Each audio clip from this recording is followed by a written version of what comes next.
Nasaan na ba yun? Kanina pa ako tawag ng tao eh. Sister, sorry. Wala kasi akong masuot, di ba? Damit, di ba?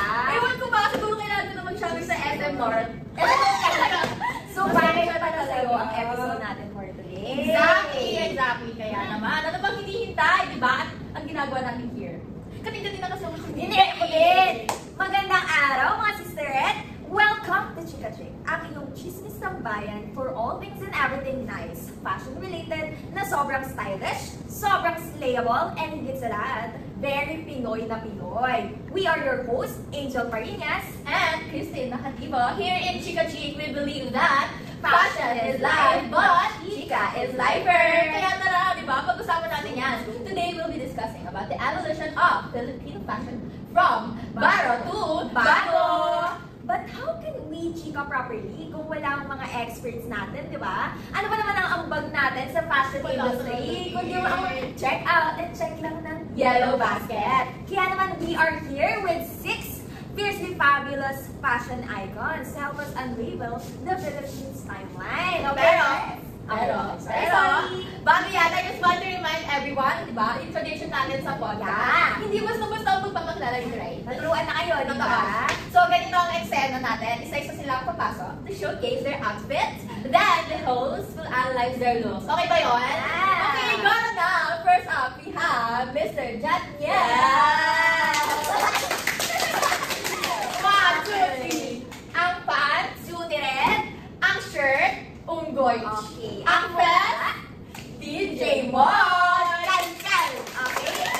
Let's sit down now, DJ Mon. Second, Miss Natasha Alvarez. yes! Tumalikot mo talaga siya. Okay, ang pants, Jimra. ang top, rush guard, ang pants, Natalie. kilala mo yan. Kapag siya. Next, Professor Drew. Okay, ang skirt, Maria Magdalena. ang top, swimwear. Ang blazer. case defense, At ang face. Maso tapos. okay, Next is Miss Natalie Alvarez. that's the Ang pants. ang pants, 1990. ang top, Double lining. At ang face. Natasha. okay, next. Next. Ito, excited talaga tayo dito. Dati ano, very recently lang siya sumali eh. Okay. Mr. Kia. Okay. Ang pants. Katsa. Ang top. Panulong. At ang face. Tweety Bird. Abangan na lang po natin mamaya, baka tubo ka talaga siya. Okay. And syempre, ang pinakalas, di ba? Let's all welcome Miss Nikki Nas. Okay. Ang pants. Parang hindi umabot sa sapatos. Kulang sa tela. Ang top, Teacherette. At ang pants. Mama mo. okay. In fairness, pinatunayan talaga nila na deserving sila sa congressional seats ng fashion industry. Na parang galing sila sa Star Magic Ball. Pero iba-ibang network. Totoo, may GMA, may may ABS-CBN, at may TV5. Okay. over na sa chika, bakit hindi natin simulan, di ba? Kating-kating na talaga ang girly pop. Kanina ka pa kating-kating na. Totally. Kaya without further ado, chika na! I think to better lay down muna, di ba? Dapat foundation. Anong shade? Natural. Yeah. Let's talk about when it all began. Para makita natin kung saan galing, di ba? Yung paraan na pananamit natin throughout the decades. Yes, I agree, di ba? Let's start with you po, Professor Drew. As a fashion historian, can you share with us about the hows and the whys, di ba? How's Of the our whys? early Filipino dressing like that? Basically, their clothing choices. Well, to start, fashion in the past is less about trends, but more about our culture and identity. So if we go deep into our history, may sarili na tayong talagang sense of style. So yung mga indigenous people, iba-iba yung pamamaraan nilang pananamit. And ito yung mag-differentiate nila sa isa't isa. At ito ay natala ni Antonio Picafetta. And makikita rin natin sa Joseph Fuentes. So for example, yung mga babae sa Visayas. Yes. So they usually wear a lower and upper garment, which is what we know today as the short blouse and skirt. So ito yung patatlo, and yung tapis, kung tatawagin. Okay, narinig nyo yun, di ba? Pero sa mga lalaki kaya, how Ano sila sila nakapag-dress ngayon? Well, sa mga lalaki before, back then, bahag yung sinusot nila. And they wear this shirtless. So, popular ito sa Cordilleras. So, actually, yung mga damit natin noon, mapapansin natin na lahat ito may mga patterns. So, hindi lang ito purely random or for aesthetic purposes. Yung mga patterns na ito, they tell a story. So, stories about what? So, stories about their tribe, their ancestry, and even our folklore. It's nice naman kasi yung mga tao talaga dati, very creative talaga sila, di ba? Sobrang cool naman pala talaga dati. Wala pang mga gamit-gamit stray. Pero very innovative na, di Like, ba? lahat talaga magagawa ng paraan. Yes, I agree. And actually, mapalalaki man or babae before, yung wardrobe natin full of gold jewelry. So, we would see accessories sa hair nila, sa teeth, ears, neck, arms, fingers, and ankles. Kahit saan-saan. Taray, gold anik-anik, di ba? May pinangalanan talaga na parang tagapagmana silang lahat. Thank you, Prof. Well, how about the clothing materials back then? Siguro we'll ask our designers and stylists. Since in the fashion world, I know you guys commonly work with different types of fabrics and such. Well, for me naman, sa pre-colonial and early colonial Philippines, bilang lang yung mga materials na ginagamit nila to make their clothes like abaca, cotton, silk, and pineapple fiber lang yung kadalasan na ginagamit nila. Na-memorize nyo? Hindi ko na Yung pinya lang yung naalala ko. And cotton? Yeah. Ay, hindi abang pang mga souvenirs. Yeah. Pero pwede pala siya sa mga damit. Damit na gamit siya Totoo. dati. Actually, ang maganda pa kasi doon, kahit bilang naging materials na meron sila, they still manage to create clothes like Maro for men and Saya naman for women. Nagagawan talaga ng paraan. Magaling talaga sila mag-isip ng paraan. Doon natin, At nagagamit lahat ng natural resources. Walang tapon. Okay, so to create the barro, they use abaca fibers from imported silks and they pair it with pants or what they call salawal. For women naman, ang sari is made of materials na same na binanggit ko rin kanina. Kaya ba yung sa atin, sister? Parang mamaya na lang. Kaya parang hindi eh. Medyo makakabit siya sa balat, Index diba? ng Philippines. Totoo. So yeah, narinig natin kung paano sila rumampa sa mga kasalok-sulukan ng Pilipinas dati. By the way, thank you sa input natin, Prof. Designer and stylist. Daming connotations, Oo. Ayun na nga, nalaman natin, hindi lang para kung saan-saan yung sinusuot nila dati sa araw-araw na binigay ng Diyos sa kanila. Dahil may identity ang kanilang mga damit. Ikaw pati, bilang isa sa mga Gonzaga sisters ng Taytay Rizal, anong identity mo sa suot mo ngayon? I think, ang identity, I got the eye of the tiger. Hindi! Magiging kwento ka niya din! Pero, based talaga sa input ni Prof, ang identity ko ay isang simpleng babae lang. Yes! Nag-aabang ng buy one, take one, ng double lining top sa TikTok para mag-slay sa kanto na nakadu. Yeah!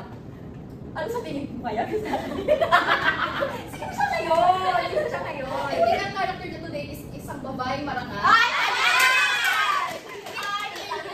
Pink ang top at white ang pambaba. Tinalo ko si Prof. Ay, Tinalo ko ang long skirt na, di ba? Di ba? Ang babaeng marang. nabanggit din nila na very talaga, punong-puno sila ng gold anik-aniks from head to toe, na para bang kapag-anak sila, tagapagmana sila ng mga Zumel. Totoo yun, di ba? Na para bang tagapagmana rin sila ng Palawan Ponchak. Pero ang tanong, Sister Red, makikita ba natin yung mga younger na nakabalanda na kung saan-saan? Like, susuotin natin, may quick errands, or e-extend sa aling muli sari-sari store para bumili ng coffee ko brown twin pack. Sa tingin nyo? Parang hindi na. For example, isa kasi sa mga sikat na yun is yung mga Hiraya Pilipina, which is may kita natin sa mga release products nila. Grabe, for women empowerment talaga siya. Parang may kita natin sumakses talaga tayo no? Second is yung kamisita. Kung paano tayo manamit dati, parang na-incorporate nila sa mga clothing nila ngayon. Like very pure, very conservative. And yung for Astra naman, yung pangatlo natin, represent niya yung streetwear ng Philippines. Opinion ko lang opinion ko lang. Hindi na siya masyadong pananamit natin dati. Parang hindi na na-incorporate sa mga example natin. Pero tanongin naman natin yung opinion natin. Yes. Sa tingin niyo po ba, Miss Natasha, nakikita niyo po ba sa mga damit natin ngayon ng spirit ng nakaraan or hindi na? Oo na pala! Actually, parang di na rin masyado. Like, where is Maria Clara and Crisostomo?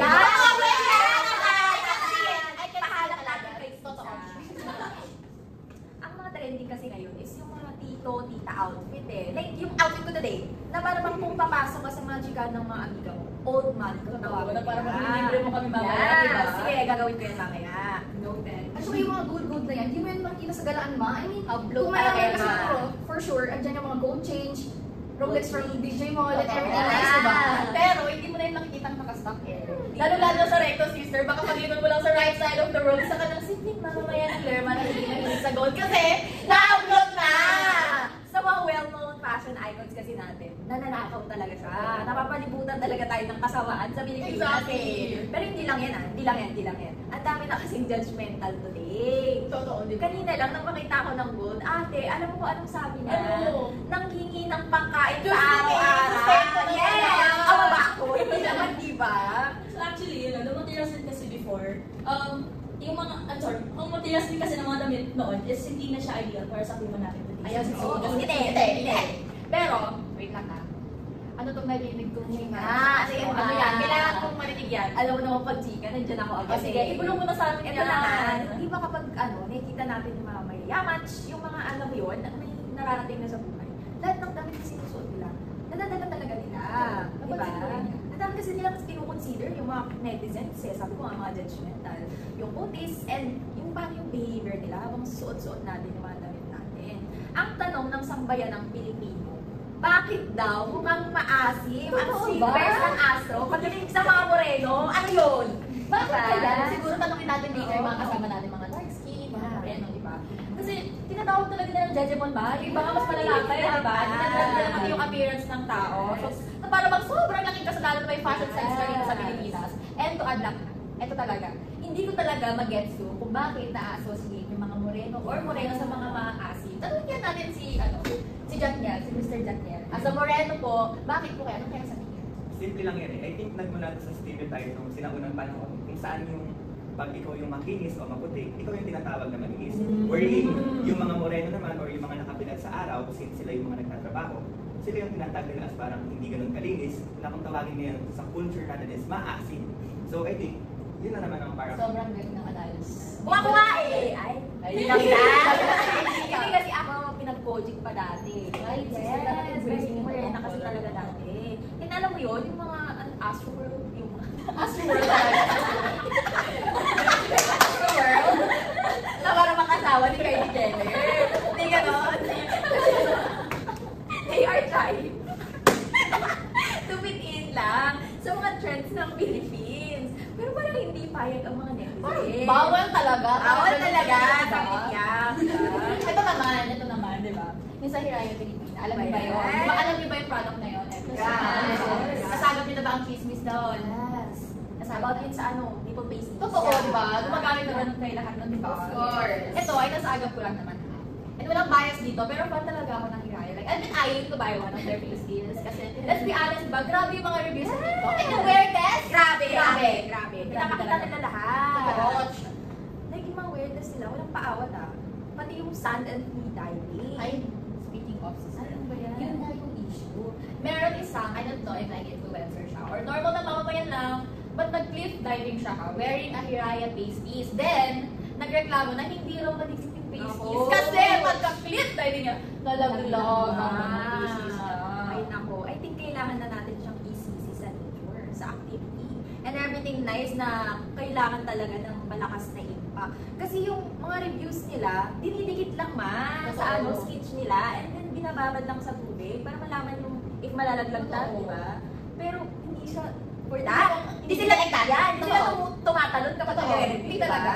Pero, ano pa kayo yung mga opinions ng mga guests natin dito, di ba? Ano pa masasabi niyo sa nagbabagal chika na ito, Miss Natalie? Well, for me naman, as someone na mahilig sa mga kubadera tops, pieces, or like concept talaga. Pero yung issue na yan, I think it's because of the activity and the impact na rin. Because all products naman has its own limitation kahit gaano pa yung kaganda nila. Plus, iba kasi sila mga hatak ng market kasi they embody their brand's mission and vision. Totoo, di ba? I agree. May kita mo talaga yung innovation and inclusivity ng product nila. Like, walang maiiwan, sister. Totoo. From 32A, 32AA, 32AA, di ba? And yung CEO, Miss Leo, they already addressed this, di ba? Very sincere yung apology, hindi lang galing sa ChatGPT na, alam mo yun, 100% kapag iniscan mo sa AI. Yes, di ba? And what I like about her is nakikinig talaga siya sa feedbacks ng customers niya, di ba? And speaking of feedback, I encountered one wherein yung equal pasties nila na pang-lift, may isang consumer na nag-feedback about the longevity ng ticket. And hulaan nyo kung anong ginawa ng CEO. Ano? Yan! Gusto kong Kasi marinig. they did change agad talaga yung ticket factor. Wow, ng nakikinig talaga Yes. And to Hiraya Filipina, together with another business branch shows, innovation talaga. Like, may patutunguhan eh. Like, narinig, di ba napanood nyo sa Malia Clara? Wala pa tayo talaga. black pantry natin. Dasal-dasal lang talaga. Ngayon ate. Hindi ako makita. Ang ganda.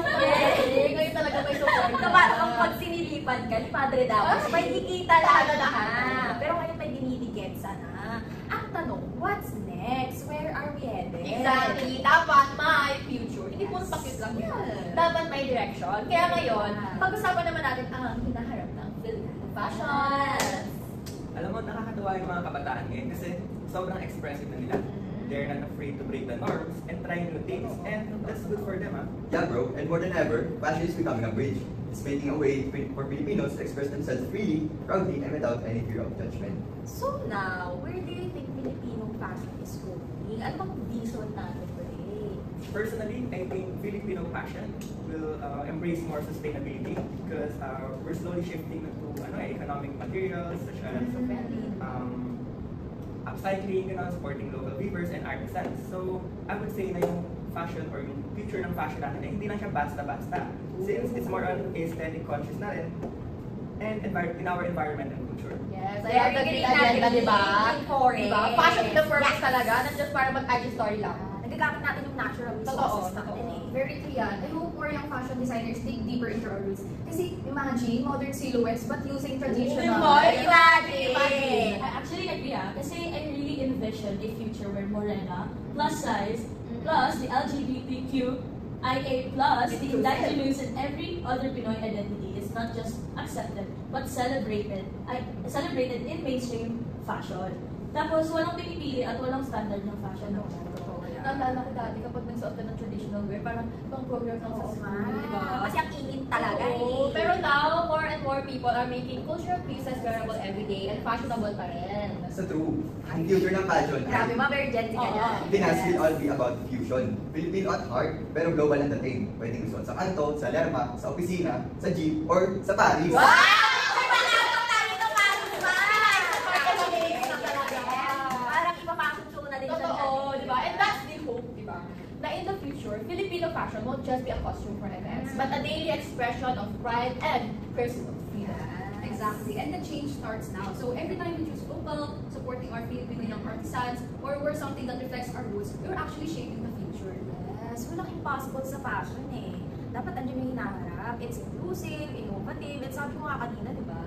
Pinoy na Pinoy. Kaya naman, sa mga listeners natin, we challenge you! Wear your identity, support local, at huwag mahiyang ipagmalaki kung sino ka. Sino ka ba? Charot.